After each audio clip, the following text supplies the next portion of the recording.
everyone. Time for VC Fluency 10, final session. This one will be option pools in tricky terms. If you recall, last time we did everything cap tables, including setting it up, building up. A really important part of the cap table is the option pool, which we'll be covering first here. Afterwards, we'll also be covering tricky terms like safe convertible notes, participant preferred, anti-dilution, and ratchet. These matter mainly if you're a founder and trying to navigate that contracting process, but it's good to know. So first, given some context around option pools, anecdotally, like 10 to 20% is common, and this data from Carta agrees from it. As a company grows, the option pool tends to grow, and that's because options are given out, right, to newly incoming employees, and you do give out more at the beginning, like 0.1% or 1% for executive team members. So you need to re-up it.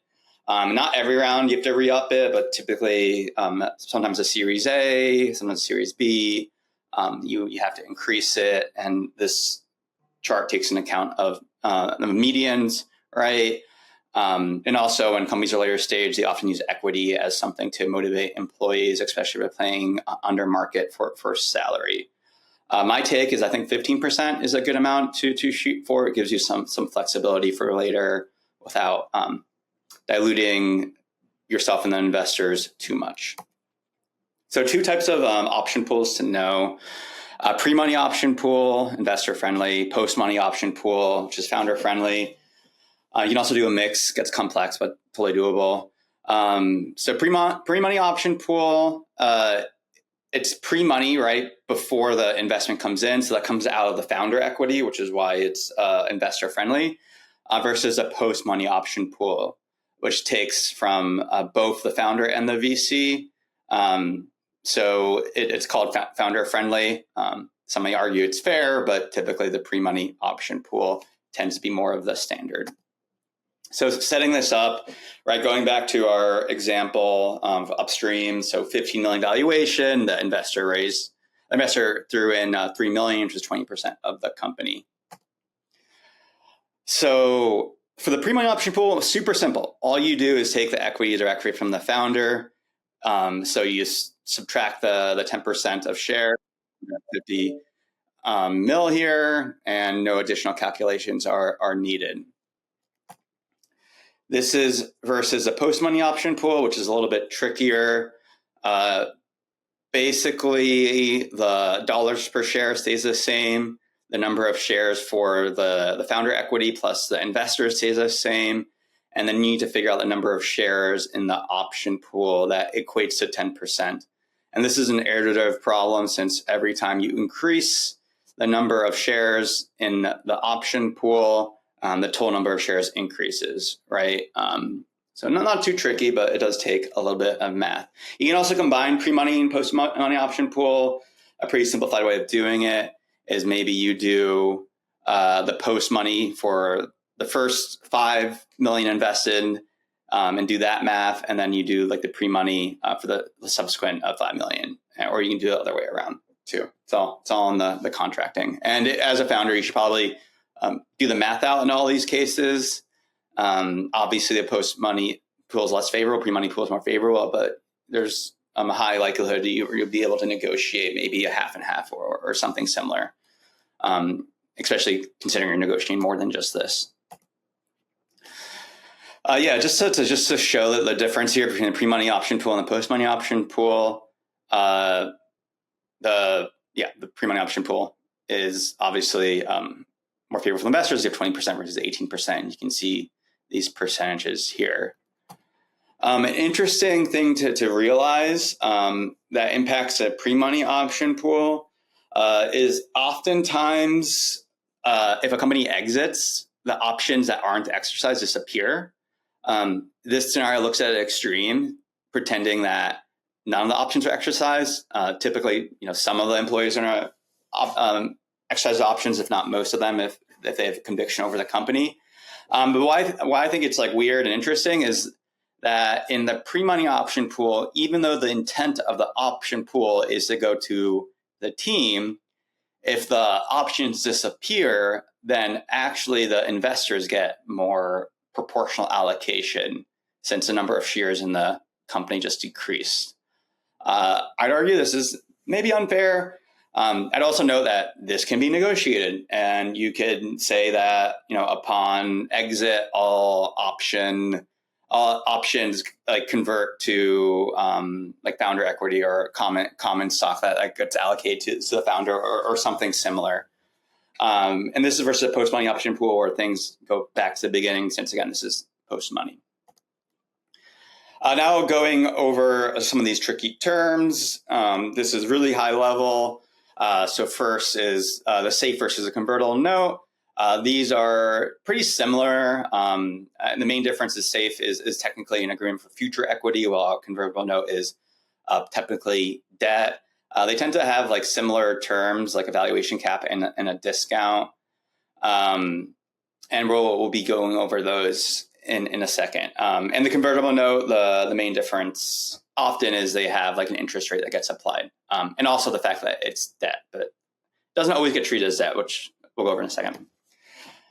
I'm going to go over this pretty quickly, but in terms of a SAFE deep dive, the two main mechanisms are the valuation cap and also the discount. So looking in this example, so 25K with a 5 million valuation cap and a 20% discount, we'll see how each of these are impacted. So for option one, the discount, you basically take the share price that you would purchase at, times it by 1 minus the discount. So here it's like 80%. So that $5 becomes $4. So if you do the math for that investment, the 25K investment, you now get 6,250 shares. So you're basically turning 25K of investment into like $250 of equity, which is essentially just 25,000 times added an additional 20%. So that one is pretty straightforward. Versus the valuation cap, this one's a little more interesting in my opinion. For this one, whatever the cap is, no matter what the round gets executed on, you do the math on that cap, right? So here it's a 10 million pre-money, but because you have 5 million valuation cap, you'll take the amount of shares as if the company raised at a 5 million valuation cap.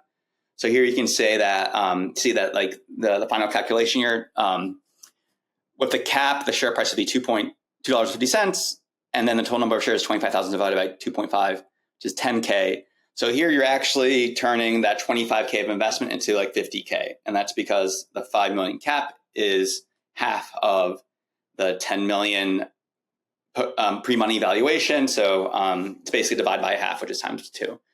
Something to note, in the real world, this valuation cap often never happens because future investors will just only put in money up to the valuation cap, often at the valuation cap. That way they don't extremely favor investors that have this cap. So that is something that can be limiting if you have a cap.